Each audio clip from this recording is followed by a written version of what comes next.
ফলতায় জমির মালিককে কুপিয়ে খুন, অভিযুক্ত ভাগ চাষী গ্রেপ্তার।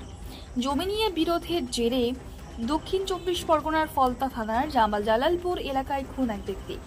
জমির আল কাটতে গিয়ে খুন হলেন জমির মালিক। নিহতের নাম সুনীল মণ্ডল। ঘটনায় চাঞ্চল্য ছড়িয়েছে এলাকায়। স্থানীয় সূত্রে জানা যাচ্ছে, সকালে নিজের জমিতে আল কাটতে গিয়েছিল সুনীলবাবু। দীর্ঘ সময়ে বাড়ি না ফেরায় পরিবারের লোকজন খোঁজ করতে যায় মাঠে। সেখানে রক্তাক্ত অবস্থায় জমির মধ্যে পড়ে থাকতে দেখা যায় তাকে। বলতে পারি যে একটা এখন তো রেনি সিজন, হাফ গ্রাউন্ড অবস্থায় একটা কোপানো মৃতদেহ পড়ে আছে মাঠের মধ্যে। তো আমাদের টিম খুব দ্রুত ঝাঁপিয়ে পড়ে এবং আমরা খুব তাড়াতাড়ি ওর যে আইডেন্টিফিকেশান সেটা আমরা প্রথমে বার করি।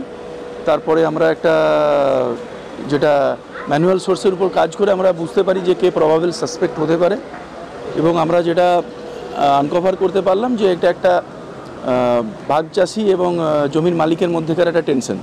তো সেখান থেকে আমরা বুঝতে পারি যে কার্তিক কালসার বলে একজন যে প্রাইম সাসপেক্ট, এবং আমাদের ফলতা থানা, রামনগর থানা, এসডিপিও ডায়মন্ড হারবার সবাই মিলে আমরা র্যান্ডাম সার্চ এবং নাকা প্লেস করি কিছু স্ট্র্যাটেজিক পয়েন্টে। তাতে খুব দ্রুত আমরা ইনফ্যাক্ট যখন আমাদের কাছে প্রথম খবর আসে তার থেকে প্রায় 45 মিনিটের মধ্যে কিন্তু আমরা ওকে অ্যারেস্ট করতে সক্ষম হই। Not only that, within few minutes ও একটা কনফেশনও করে, এবং সেখান থেকে আমরা আরও মোটিভটা আরও ক্লিয়ার হয় আমাদের কাছে। এখন পর্যন্ত প্রাথমিকভাবে যেটুকু পেয়েছি তাতে ও 7 বছর ধরে ওই জমিটাকে ভাগ চাষ করতো। এবছরে ওটা না করে দেয় মালিক কোনো কারণে।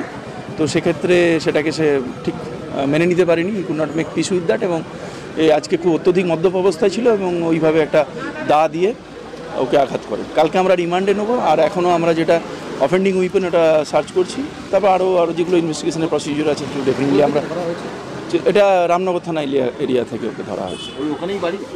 হ্যাঁ, ও কাছাকাছি বাড়ি, কার্তিক কালসের। তারপরে অনেকক্ষণ বাড়িতে আসেনি, তারপরে খোঁজ খোঁজ দেখে আবার দেখছে, পরে মাঠে দিকে দেখছে বডি পড়ে গেছে। কি দিয়ে মেরেছে? সবাই বলছে, আমি তো একটা বডি দেখিনি, যা বলছে সবাই যে কোদাল দিয়ে মেরেছে, কিছু কোদাল দিয়ে কোপানো হয়েছে। গন্ডগোল তো কিছু বোঝা যায় না এখনো পর্যন্ত। যত সম্ভব আমার হবে জমির সঙ্গে হলে হতে পারে, কারণ আমি যতটুকু শুনেছি উনি ওখানকার কোনো একটা ওনার জমি আর কি, ও মানে ওখানকার কাশিপুরে কাউকে আর কি ওই চাষ করতে দিয়েছিল আর কি, আগাম টাকা যেটা বলা হয় ওটা মানে। এবারে উনি হচ্ছে জমি হয়তো এখন বিক্রি করে তাদেরকে বলেছে, তারা জমি ছাড়তে যাচ্ছে না, এটা নিয়ে হতে পারে। অথবা আরেকটা ব্যাপার হতে পারে, ওই মাঠে যে আল থাকে না, আল ছেটা নিয়ে হতে পারে। হয়তো ওনার জমিতে যে আল ছিটছিল সেটা নিয়ে বলেছে। স্পট থেকে ওনারা ছিলাম না, দুপুর নাগাদ, দুপুর কথা 12-1 হবে এরকম। গ্রামের কেউ গিয়ে খবর দেয় আর কি।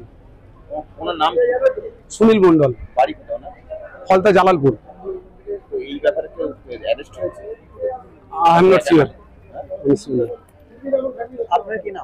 আমার নাম মিহির হালদার, আমি জামাই হয়ে গেল। না, পুরো আক্রোশ বলতে পারছি না দাদা,